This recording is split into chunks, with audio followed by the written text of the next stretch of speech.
Aquaponics, what is the nitrogen cycle? What is the nitrification cycle? Same thing, but what is it? This video is going to go through and show you in detail what is the nitrification cycle in regards to aquaponics. This is what makes aquaponics an ecosystem, something that's natural. We're replicating nature, putting it into a man-made design, but we need to understand that nature component, so that ecosystem design. This video is showing you what is the nitrification cycle and how it works within aquaponics. How awesome is that? That way you can have a simple, successful aquaponics system. The people whose system fail is because they don't understand these basic principles. So by you watching this video, you're getting a really good understanding and you're going to have a successful aquaponics system as opposed to something that crashes after 6 months. So let's get into it and let's show you how to have a really good aquaponics system that runs well.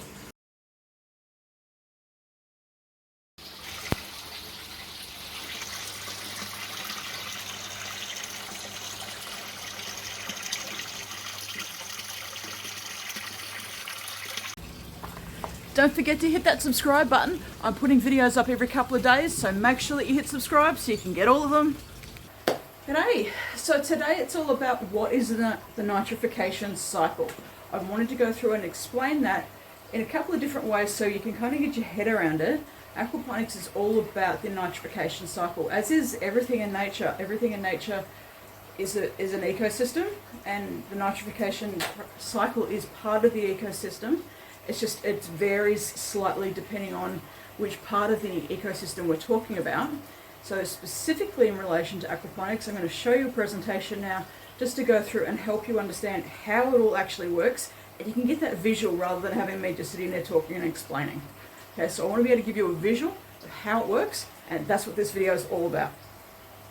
I'm going to talk about the nitrification cycle now within aquaponics, and I'm going to give you a couple of different versions of it because some people like to see it in a nice circle, which looks cool, and some people are very linear. So I'm just going to go through it all just to give a bit of clarity and understanding, because understanding is your tank cycled and is everything working is something that people seem to have a lot of trouble with. So we'll go through it and hopefully can get a better understanding. So this is the linear model. So we start off with the fish. So fish produce their solid waste, and that's something we actually need to remove from the system. It's a common misconception. People think that they need to keep that in their system in some way or put it into the grow beds. This is not your typical soil-based gardening. We do not want solid waste within the system. It will clog everything up. It will kill the bacteria. It will get smelly. It will turn everything yuck, and it eventually will kill your fish. So we actually want to remove the solid waste from the system. It's the gills and the urine that produce the ammonia, and that's what we want within our aquaponic system. Now, ammonia is incredibly toxic for fish. So we have the bacteria, nitrosomona. It uses the ammonia and it produces nitrite as a result. So it actually consumes it. So people say convert, consume, it's kind of all the same thing.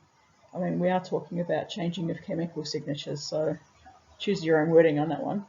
But it does turn ammonia into nitrite. Now, nitrite is also incredibly toxic for fish. We don't want that in our system either. And this is where we get a common thing of people popping salt in their aquaponic system just in case they get nitrite. That will affect your plants. And we don't want to have salt in our system anyway, and it doesn't do anything for disease prevention like people say. It really doesn't. In fact, just like with our antibiotics, viruses and colds and everything like that become immune, and the bacteria that we get all become immune to the different things that you do. So if you're doing something constantly, you're constantly on antibiotics, you'll get antibiotic mutated problems. So it's the same thing. If you've got salt in your system, it's not going to stop your fish from getting sick. You need to do something different, and we can go through that another day. So nitrite is the first, when we've got the first bacteria present, we've got nitrite. We need the second bacteria, the nitrobacter. That's what converts the nitrite into nitrate, and that's what the plants will start absorbing. So that's what happens in nature. That's the same process as what will happen in nature. That's why I say this is an ecosystem. It's a man-made ecosystem, but it's still an ecosystem. and the veggies will absorb the nitrate, and they filter the water for the fish. So by absorbing all of that nitrate, there's no longer any ammonia, there's no longer nitrite, because it's all been converted for bacteria 1 and bacteria 2, and then the veggies are absorbing all of that nitrate, filtering the water for the fish. So that's your linear model, and a lot of people find that a lot easier to understand. Oh, I forgot the picture. Okay, so let's have a look at it as a cycle. So again, you've got our lovely drawing of my fish, and we need to remove the solid waste, and it's the gills in the urine that produce the ammonia, and then bacteria 1, the nitrosomona, converts or uses the ammonia and produces nitrite, and then we have the second bacteria, the nitrobacter, that uses or converts, eats, absorbs, whichever word you want to use, the nitrite and produces nitrate. From there, it's the veggies that will absorb that nitrate and filter the water for the fish.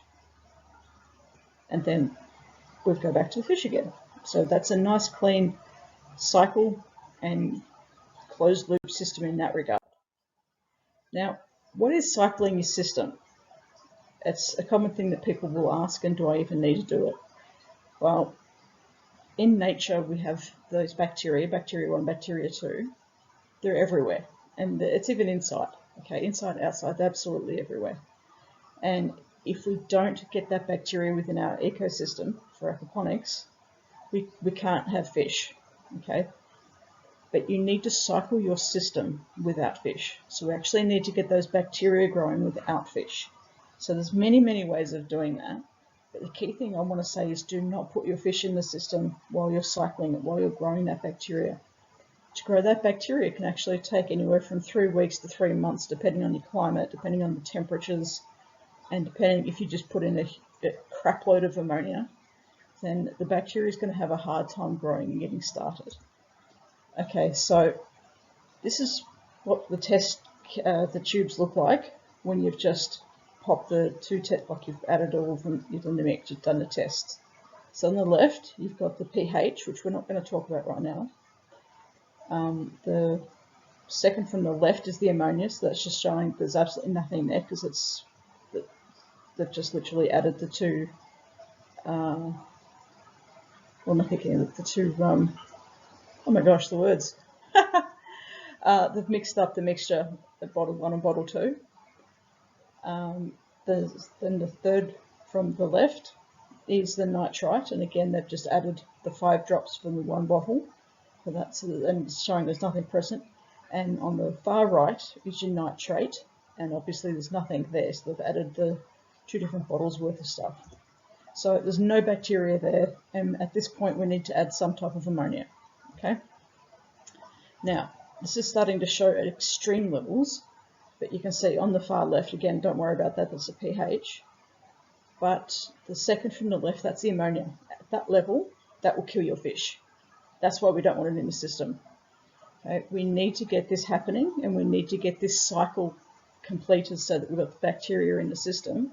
But if you do it at the moment, your fish will die, either from the ammonia at that level, and you can also see this is showing that there is nitrite present. So this is, photo's been taken, I don't know how long apart, but we can see because we've got the ammonia and we've also got the nitrite, that tells us that bacteria 1, the nitrosomona, is present. Okay, so then we go on and we have a look, and you can see what these other extremes are. So on the far left, you've got your ammonia, so that's showing up as 0, which is awesome. But we're seeing what's now happened to the nitrate in the middle. See how that's up past the 5 parts per million? Well, that can kill your fish. We don't want fish in there at this point, okay? And we can also see that we've got a huge amount of nitrate. So that looks like what? 60 parts per million, maybe 80. And that means that the nitrobacter is present now. So we've got both bacteria present, but it's still not working efficiently. So, but you'll notice that there is no ammonia or very little ammonia in the system. You do need to continue to add ammonia source at this point in time, but you don't need to add a lot. You just need to have enough for the bacteria to continue to cycle. Because if you imagine that your fish are, when it's normally running, your fish are constantly producing ammonia, so they're constantly converting that to nitrite, constantly converting that to nitrate. it's a constant thing. So if you just add one lot of ammonia and expect that to cycle, well, sure, it'll go through it and will eventually cycle, but then the nitrosomona will die off because it doesn't have any ammonia to consume. Okay, now that nitrate is actually at a level that is also fairly toxic for fish. At this point, I would be adding my veggies. Now, I wouldn't add too many, but I would add some fast-growing veggies into the aquaponics system, and that will help keep the nitrate at a level that's stable.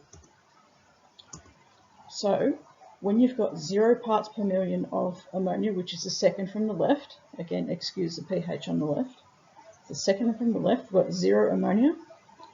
Then on the third from the left, you've got 0 nitrite. So that's awesome.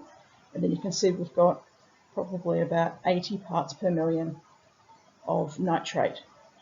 Okay, that is still fairly high for fish. We don't really want to get into, definitely don't want higher than that, but that'd probably be okay. But that means that your system is cycled. You've got both bacteria in the system, and it's gone through, and it's now working as it needs to be working. So at this point, I would definitely make sure I've got my veggies in, and I'd give it a little, probably another couple of days before I'd be adding the fish. Now, a lot of people, basically, they build their aquaponics system and they want to just add fish. Well, you'll probably kill your fish. There's no bacteria to convert that ammonia into nitrite and nitrate, and you'll get those huge big spikes. And how they went really dark in colour, that's what's going to happen, that's a spike. And when you have spikes like that, that'll kill your fish. If it didn't kill your fish, then it's enough to cause extreme stress and sickness. And we really don't want our fish sick or dead, because that can make us sick. It won't kill us, but it will make us sick too. But the other thing people don't seem to realise is that the veggies also need that ammonia and nitrite to be converted into nitrate so that they can absorb it. So this is the 3 main reasons there. So here's the pretty version of the nitrogen cycle. I think ammonia was spelt wrong somewhere, I can't remember where. But that's the pretty version as opposed to my basic PowerPoint version. But it's showing you the exact same thing, just better pictures and better graphics. Now, finally, 2 quick things is your pH. You need to make sure that you keep on top of your pH testing as well. You also need to keep an eye on your ammonia, nitrite, and nitrate testing, but that can be done every few weeks after it's running. But your pH needs to be done weekly, unless you've got a problem. If you've got a problem, then obviously you're testing it a lot more frequently. But that process of converting the ammonia to nitrite to nitrate reduces your pH, so it will drop naturally. So people who say, oh yeah, I've popped my fish into the aquaponics system and I've never tested the pH, or I haven't tested my pH in 2 years, or I haven't had a problem. Well, the natural process is that pH will have dropped. Doesn't matter what anything is, it will have dropped. Okay, so that means that those fish have acclimatized to that really bad water quality, which is really bad because they'll be slowly being burnt and having other things going wrong. And they're not knowing, not caring, and they're not doing anything about it. So don't recommend that. I recommend you keep on top of it and you notice what's happening. When you're cycling your system is the perfect time to really get a feel for your pH. You can move it up, move it down, do everything there. It's the best time to balance your pH and understand. And now, lastly, is the carbonate hardness. Carbonate hardness is what we add to your aquaponic system, and it can often be natural within the system, depending on what type of gravel or rock you use. But what it does is it acts as a buffer for the pH. It stops the pH from dropping.